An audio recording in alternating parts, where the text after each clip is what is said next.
जय श्री राम सभी भक्तों को। श्रावण मास की सभी को हार्दिक शुभकामनाएं। आशा करती हूँ भोले बाबा आप सब पर अपना आशीर्वाद बनाए रखें। प्रभु की कृपा प्राप्त करने के लिए आप पूरे श्रावण मास रामचरितमानस का पाठ कर सकते हैं, क्योंकि प्रभु को राम नाम बहुत पसंद है। क्योंकि भोले बाबा भी मन में राम नाम राम राम ही जपते रहते हैं। आप रोजाना मंदिर जाकर प्रभु का अभिषेक भी कर सकते हैं। रोजाना जाना संभव ना हो तो आप सोमवार के दिन भी जा सकते हैं और सोमवार के व्रत भी रख सकते हैं। कुछ लोग पूरे श्रावण मास के व्रत रखते हैं, लेकिन आप ऑफिस में हैं, जॉब में हैं, बाहर जाते हैं, स्कूल जाते हैं, कॉलेज जाते हैं, कोचिंग जाते हैं, ये सब के चलते आप व्रत नहीं रख सकते हैं पूरे श्रावण मास का, तो आप सोमवार का व्रत भी रख सकते हैं। चलिए, आज का हमारा टॉपिक है कि संकल्प कैसे लेते हैं।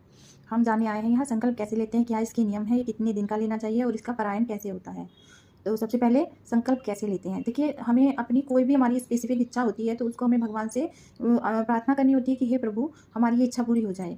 तो इस अपनी मनोकामना पूर्ति के लिए हम संकल्प लेते हैं। मान लीजिए कि आपने 7 दिन का संकल्प 7 बार हनुमान चालीसा पढ़ने का लिया, तो उसको कैसे लेंगे। सबसे पहले कोई दिन देखेंगे, या तो आप मंगलवार से लेंगे या तो आप शनिवार से लेंगे। अब हनुमान जी का दिन मंगलवार होता है ना, तो आप शनिवार से लेंगे या मंगलवार से लेंगे। तो आप मंगलवार से अगले 7 दिन का संकल्प लेते हैं 7 बार हनुमान चालीसा पढ़ने का। तो इसमें क्या होता है, पहले तो आपको एक टाइम सेट करना होता है, या तो आप सुबह को पढ़ेंगे ब्रह्म मुहूर्त में, या आप शाम को पढ़ेंगे। मान लीजिए आप रात को 9 बजे पढ़ते हैं, तो आपको 7 के 7 दिन रोजाना रात को 9 दिन ही पढ़ना है, 9 बजे ही पढ़ना है। उसके बाद क्या करना है, संकल्प आरंभ करेंगे तो इसमें सबसे पहले आपको पवित्र होना पड़ता है। नहाना धोना सब पूजा पाठ करने के लिए सब पवित्रता से होते हैं ना ये काम। तो इसके लिए सबसे पहले आपको नहाना पड़ेगा, साफ सफाई, जहाँ पूजा करेंगे वहाँ पे साफ सफाई करनी होगी। फिर उसके बाद आपको भगवान को विराजित करना होगा, और हनुमान जी को आप लाएंगे तो आपको राम जी को भी लाना पड़ेगा, क्योंकि हनुमान जी राम जी के बिना रुकते नहीं है। जैसे एक बच्चा अपनी माँ के बिना नहीं रुकता, ऐसे हनुमान जी अपनी माँ श्री राम के बिना नहीं रुकते हैं। तो आप हनुमान जी से अपनी मनोकामना पूरी कराना चाहते हैं तो आपको राम जी को लाना पड़ेगा, तो साथ में आपको राम दरबार भी रखना पड़ेगा।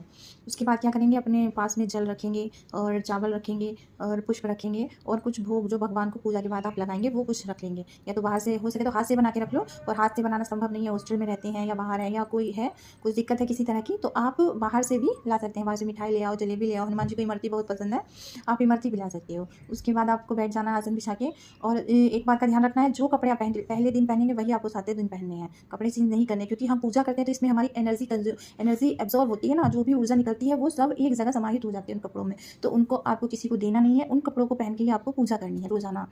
पहले दिन बैठेंगे, हाथ में जल लेंगे, अक्षत लेंगे, अक्षत मतलब चावल लेंगे, पुष्प लेंगे, और प्रभु से कामना करेंगे, अपना नाम बोलेंगे, अपना गोत्र बोलेंगे, और प्रभु से कामना करेंगे कि हे प्रभु, मेरी ये मनोकामना है, आप कृपा करके पूर्ण कर दीजिए। मैं 7 दिन तक 7 बार हनुमान चालीसा का पाठ करूंगा या करूंगी, जो भी आप हैं। इस तरह से वो जल जमीन पर छोड़ दीजिए, और फिर उसके बाद आप 7 बार हनुमान चालीसा का पाठ करिए, और ये लगातार अगले 7 दिनों तक करिए। इसके बाद अगर आप सच्चे मन से करेंगे तो आपकी मनोकामना 100% 7 के 7 दिनों में ही पूरी हो जाएगी। अदरवाइज बड़ी मनोकामना है तो थोड़ा टाइम लग सकता है। तो जैसे जैसे आपको समय मिलता है आप प्रभु की पूजा करिए, भजन करिए, और इस तरह से अपनी पूजा को आप आगे बढ़ा सकते हैं। और अब नेक्स्ट है कि इसमें क्या नियम होते हैं। तो देखिए, सबसे पहले हम 7 दिनों में हमारा संकल्प चल रहा होता है तो हमें लहसुन प्याज नहीं खाना होता है। नहीं मतलब बिल्कुल नहीं, ऐसे नहीं कि लहसुन प्याज खा लिया लहसुन नहीं खाएंगे, या लहसुन खा लिया प्याज नहीं खाएंगे। नहीं, जो नमकीन वगैरह होते हैं बाहर के कुरकुरे चिप्स, उनमें भी लहसुन प्याज का मसाला होता है, तो वो सब भी आपको अवॉइड करना है, वो कुछ नहीं खाना है। उसके बाद आपको ज़मीन पर सोना है, नाखून बाल नहीं काटने हैं 7 दिन तक, और एकदम सिंपल खाना खाना है आपको। हो सके तो 1 टाइम खाइए, 2 टाइम नहीं, 1 टाइम खाइए शाम को, या किसी भी टाइम जिस टाइम आपको ज़्यादा भूख लगती है, 1 टाइम खाना खाइए, ज़मीन पर सोइए, नाखून बाल नहीं काटने हैं, और मन में किसी के लिए गंदी भावना नहीं रखनी है, आंखों में गंदी निगाहें नहीं करनी है। और इस तरह से आपको 7 दिन कंप्लीट करने हैं। और पारायण कैसे करते हैं इसका, जब आपके 7 दिन कंप्लीट हो जाए तो आप अगले 8वें दिन प्रभु के मंदिर में जाएं, उनको प्रसाद चढ़ाएं, उनसे प्रार्थना करें कि हे प्रभु, अगर आपकी मनोकामना पूर्ण हो गई है तो उसके लिए प्रभु को धन्यवाद बोले, और अगर आपकी मनोकामना पूर्ण नहीं हुई है तो उसके लिए प्रभु से बोले, हे प्रभु, मेरा संकल्प पूरा हो गया, अब मैंने तो अपना काम किया, अब तेरी मर्जी, तेरा काम बचा है प्रभु, आपको ही करना है, आप कब करेंगे आपको पता है, आप जल्दी से कर दीजिए, मुझे इतनी आवश्यकता है। और फिर प्रभु इतने दयालु हैं, आपका काम कर देंगे, समय नहीं लगेगा, वो कर देते हैं।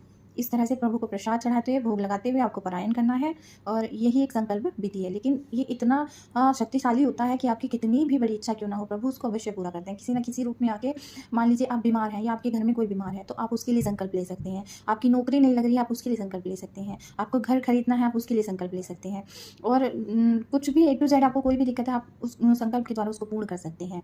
मान लीजिए कि आपको संकल्प को और बढ़ाना है कि 7 दिन से ज़्यादा, तो आप उसको कंटिन्यू कर सकते हैं। 7 दिन, 11 दिन, 21 दिन, 40 दिन, आप इसको बढ़ा सकते हैं। चलिए, इसी के साथ हम आपसे लेते हैं विदा। जय श्री राम, अपना ध्यान रखें। जय श्री राम।